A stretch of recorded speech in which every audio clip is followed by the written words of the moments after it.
tiempo ya de entrevista aquí en Canarias al Día, tiempo para la actualidad informativa y para que días como hoy podamos conversar con un especialista, en este caso un historiador y profesor de la Universidad de La Laguna que recientemente ha publicado este interesante libro, Identidad Canaria, escritos en torno al patrimonio cultural y la divulgación del pasado.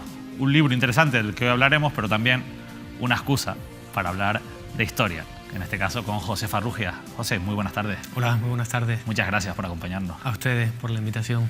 Le decía que vamos a hablar de este libro, Identidad Canaria, y a mí la primera pregunta que me viene a la cabeza, ¿nos hemos olvidado de nuestra identidad los canarios? Bueno, digamos que más que olvidarnos, estamos asistiendo a un proceso en el que se está diluyendo, ¿no?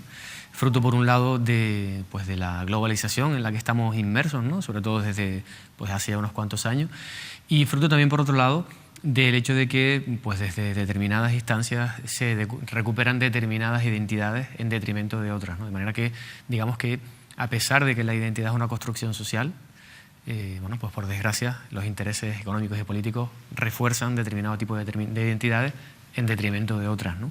Digamos que hoy en día la balanza está bastante desequilibrada en Canarias. Se puede decir que, en general, si nos vamos a la historiografía, nos ha llegado una visión contaminada o manipulada de nuestra identidad y lo que era nuestro pasado y nuestros aborígenes. Digamos que el tema básicamente radica en que en Canarias, al igual que sucede en otros lugares, lo que se ha hecho es patrimonializar el discurso del poder. Y esto implica que se ha rescatado las identidades de las élites sociales. No sé, ejemplos hay muchos, ¿no? Por ejemplo, en el catálogo de bienes de interés cultural, como saben, el bien de interés cultural es la figura de máxima protección que se le puede dar a un bien patrimonial, sea material, ¿no?, o inmaterial. Bueno, pues en este catálogo con el que cuenta la Comunidad Autónoma de Canarias, nos encontramos con que determinados tipos de bienes de interés cultural están sobre representados. Hay muchísimos, ¿no? Y mayormente del periodo histórico. Iglesias, catedrales, palacios, casas altas o sobradas, ermitas. Sin embargo, hay otros tipos de patrimonio que no pertenecen a las élites, ¿no? En este caso nobleza, aristocracia, iglesia, ejército, que forman parte de, digamos, elementos de una sociedad de unos escalafones más bajos, ¿no? Hablo, por ejemplo, de las viviendas tradicionales, ¿no?, del campesinado, o del propio patrimonio indígena, ¿no?, que forma parte de un legado que no fue, digamos, asimilado, ¿no?, e incorporado al nuevo sistema después de la conquista.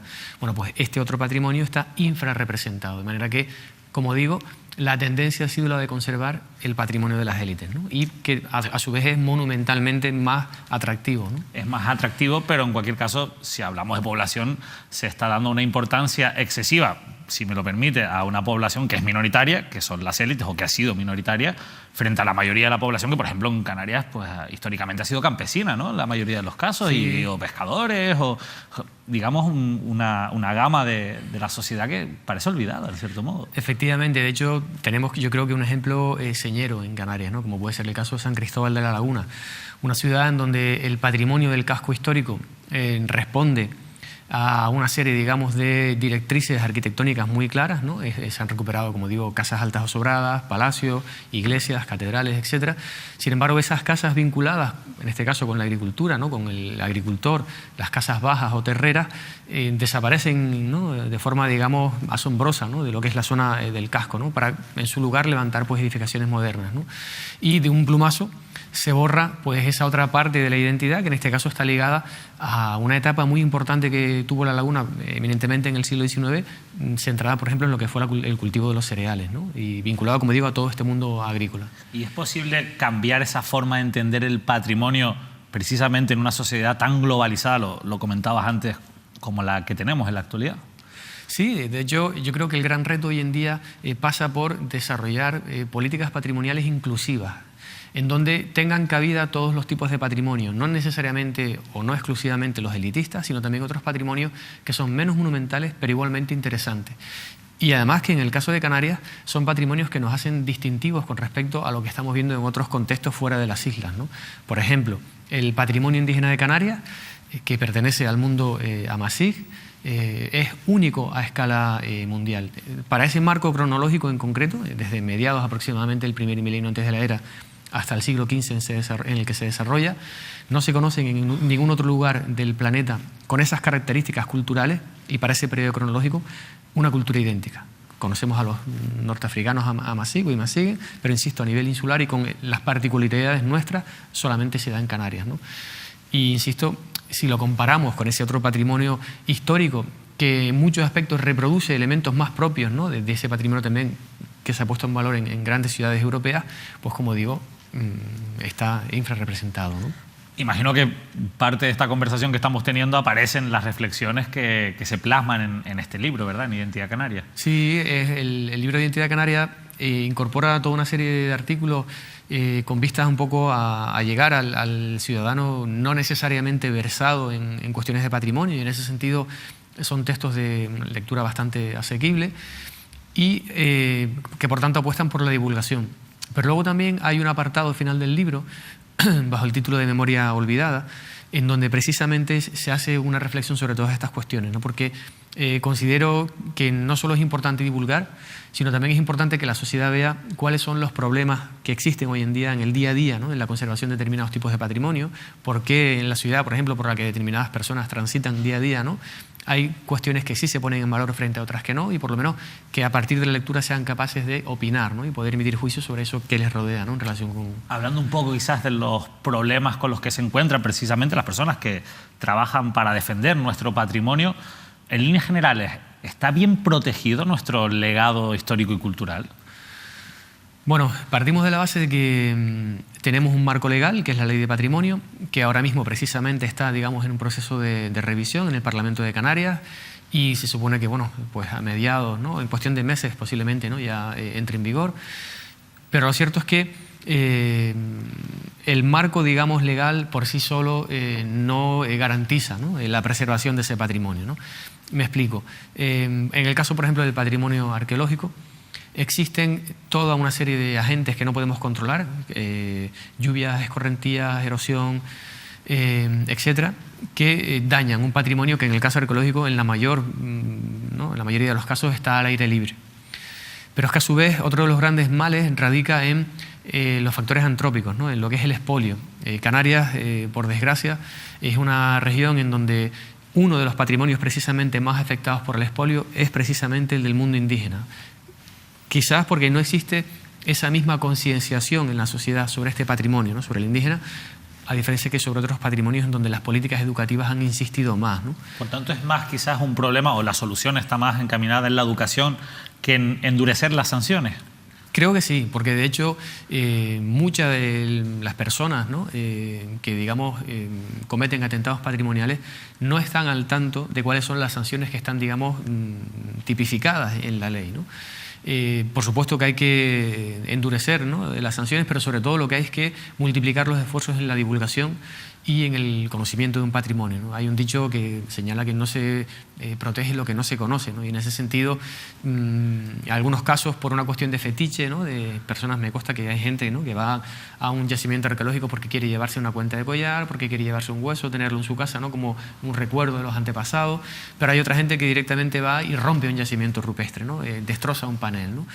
Bueno, muchas veces los yacimientos, todo hay que decirlo, no están debidamente señalizados, no están debidamente protegidos, y yo imagino que eso también facilita esos actos vandálicos. Claro, estamos hablando de un territorio que, a pesar de que Canarias son islas, ¿no?, y por tanto territorios acotados, lo cierto es que lo que son, digamos, las unidades técnicas de patrimonio, por ejemplo, a nivel insular, en los casos de los cabildos, están superadas, digamos, por las competencias y por las responsabilidades, ¿no? Son demasiados yacimientos como para estar con una presencia física y efectiva, ¿no?, de vigilancia continua en esos espacios, ¿no? De manera que, digamos que las capacidades no cubren las necesidades, ¿no?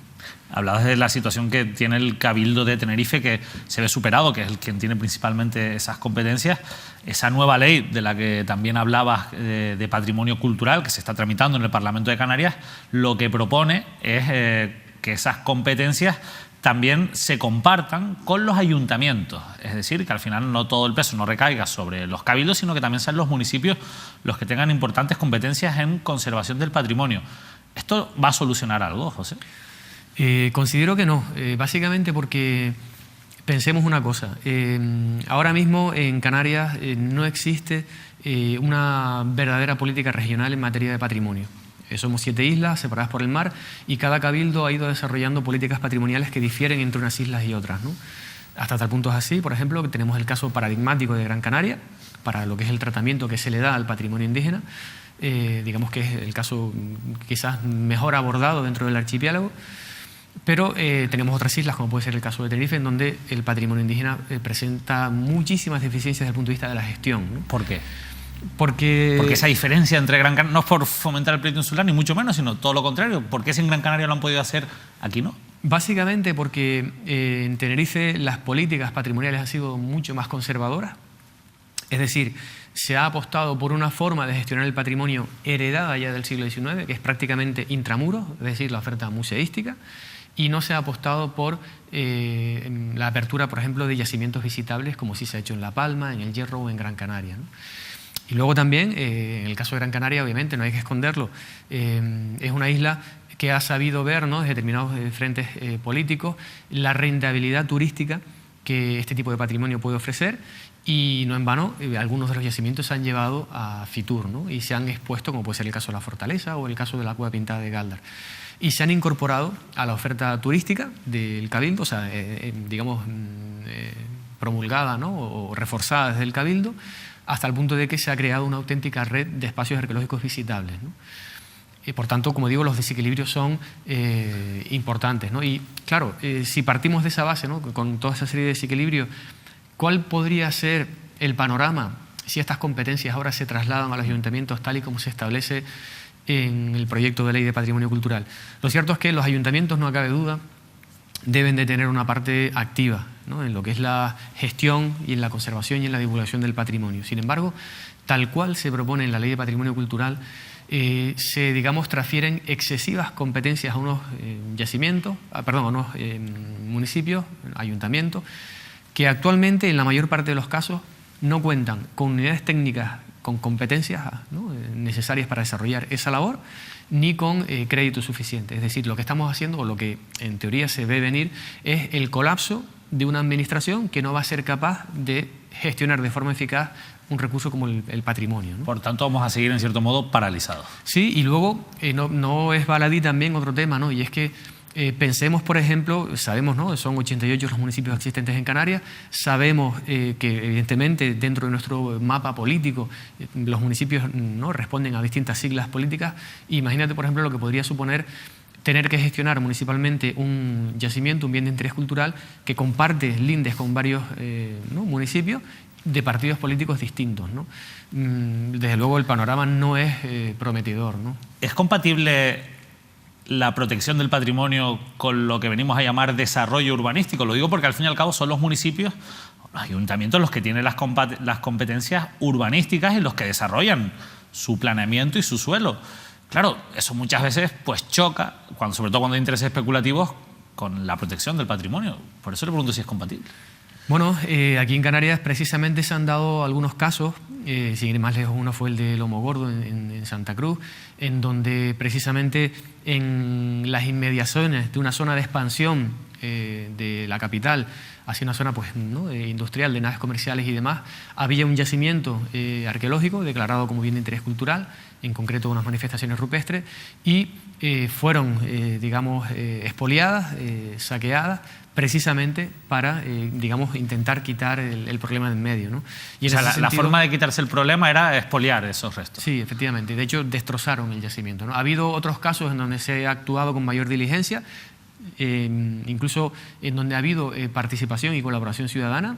A mí, por ejemplo, me llegaban denuncias de compañeros que luego canalizábamos a través del Cabildo y se lograron parar algunas obras en zonas, ¿no?, que afectaban, ¿no?, a yacimientos arqueológicos, ¿no? Por tanto, también esto lo que refleja, ¿no?, lo importante que es la participación ciudadana y el conocer este tipo de patrimonio para, como digo, colaborar con la administración competente. Hablando también un poco de municipios y de obras, hay un hecho curioso, ¿no?, y que llama la atención, o por lo menos a mí me llamó la atención en su día, que es referente, más allá de la polémica que hubo en torno a las obras de la Plaza de la Catedral en el municipio de San Cristóbal de la Laguna.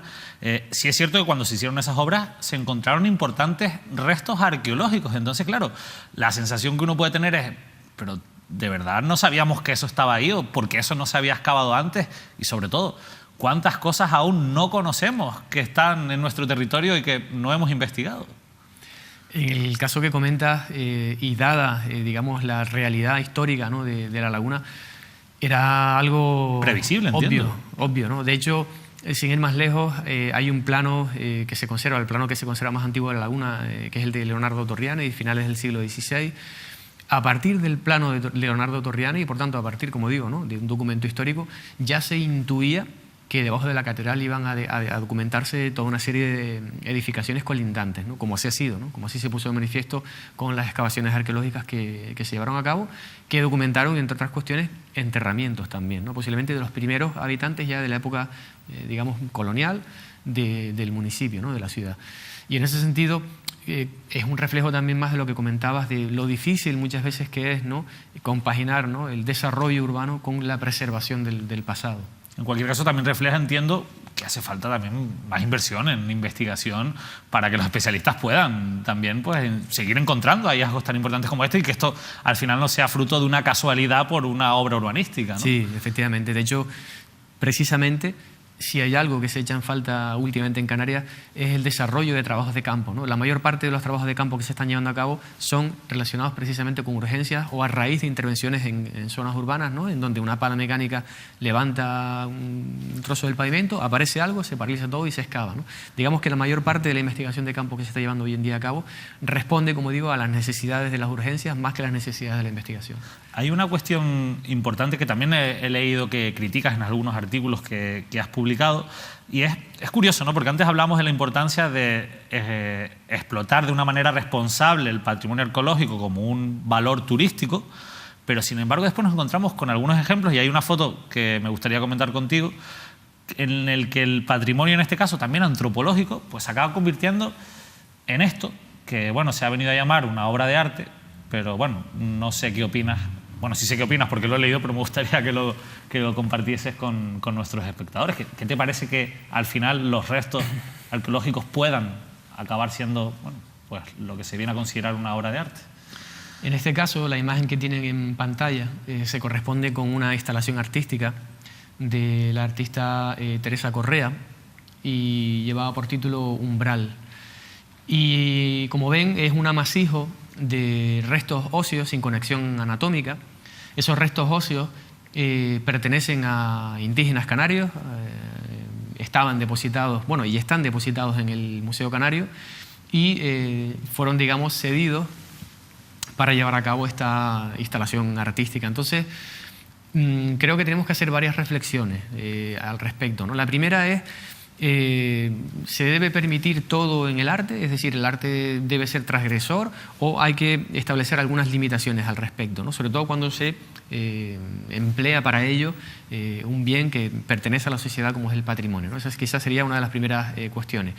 Y luego, por otro lado, no perdamos de vista que nosotros, los investigadores, la sociedad que se haya acercado a estos temas, sabe que, por ejemplo, en el caso de Canarias, los restos antropológicos, estén o no estén momificados, tenían una significación sagrada para los indígenas canarios y somos conscientes de la significación que para ellos tenían, ¿no?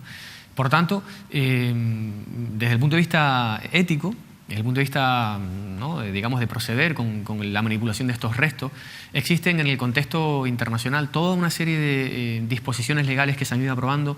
Hablo, por ejemplo, de los casos de Canadá, Australia, Nueva Zelanda, Mesoamérica, Sudamérica, en donde otras comunidades indígenas han levantado la voz y han protestado precisamente por cómo se han estado manipulando y usando los restos de sus antepasados, ¿no?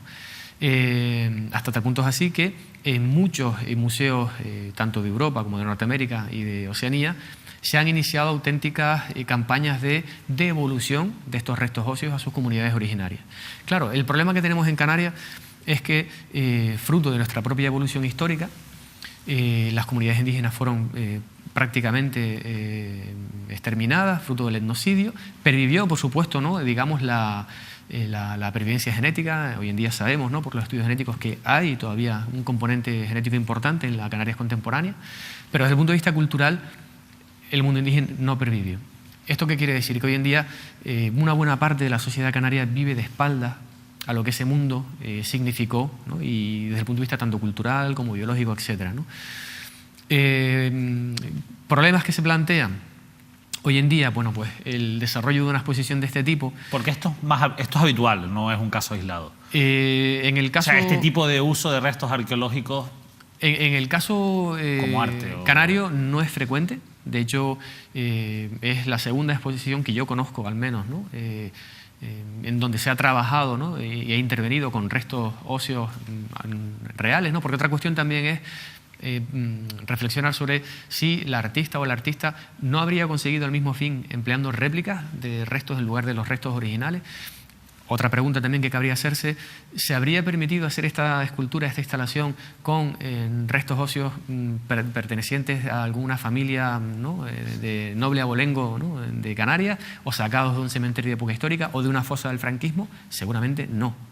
Entonces, hay todavía una importante herencia colonial en la forma en que se mira al indígena, en la que se trata al indígena, en este caso desde el punto de vista artístico, ¿no? Y también desde el punto de vista arqueológico. Entonces, uno de los grandes retos por los que, digamos, se debería apostar en esa nueva ley, en ese proyecto de ley que se está, digamos, ahora debatiendo en el Parlamento de Canarias, precisamente debería de pasar por dar un tratamiento distinto a los restos antropológicos. Es decir, ahora mismo la ley, tal cual está planteada, es lo mismo un trozo de cerámica que una pintadera, que un ídolo, que un hueso o un cráneo, ¿no? O sea, los restos antropológicos tienen el mismo valor legal absolutamente el mismo que los valor restos culturales. Efectivamente. De hecho, en el nuevo proyecto de ley, en el artículo 87, se establece que tienen la consideración de bienes de interés cultural de carácter mueble, cerámicas, pintaderas, momias, restos antropológicos no momificados, fardos funerarios. Es decir, se equipara el resto humano con la cultura material. Cuando estamos hablando de cosas totalmente distintas, ¿no? No se puede comparar, obviamente, o meter dentro del mismo saco, digamos, ¿no? La cultura material con los restos antropológicos, ¿no? Y precisamente creo que la inexistencia de un marco legal en donde se aborden estas cuestiones pues explica pues que se den situaciones como la que comentábamos antes, ¿no? Del caso de la exposición esta con las esculturas hechas con huesos, ¿no? Sí. Si me permite, sí. No es un tema aislado en Canarias. En el caso, por ejemplo, si hablamos del Estado español, la vigente Ley de Patrimonio Histórico Español tampoco tiene un apartado específico en donde se aborde el tema del tratamiento que debe dársele a los restos antropológicos. Lo que pasa es que escuchándote da la sensación de que esta nueva ley que tramita el Parlamento, a pesar de que viene a renovar una anterior que es de hace casi 20 años, de 1999, pues es insuficiente. O sea, parece que estamos perdiendo una oportunidad importante para fijar las bases de cómo tenemos que proteger el patrimonio, ¿no? En algunos aspectos se están heredando vicios del pasado, ¿no? Y creo que se están heredando porque no hay una reflexión al respecto, ¿no? Partimos de la base, por ejemplo, de que en el día a día, en el museo, se dedica tiempo a gestionar colecciones, ¿no? A desarrollar exposiciones, etcétera, y queda muy poco tiempo a veces para reflexionar sobre las implicaciones que hay detrás de la manipulación de determinados bienes patrimoniales, ¿no? Existe un código deontológico al respecto, que es el del ICOM, de aplicación internacional, y creo que es un marco de referencia al cual debería de mirarse desde Canarias a la hora de desarrollar nuestro proyecto de ley de patrimonio cultural, ¿no?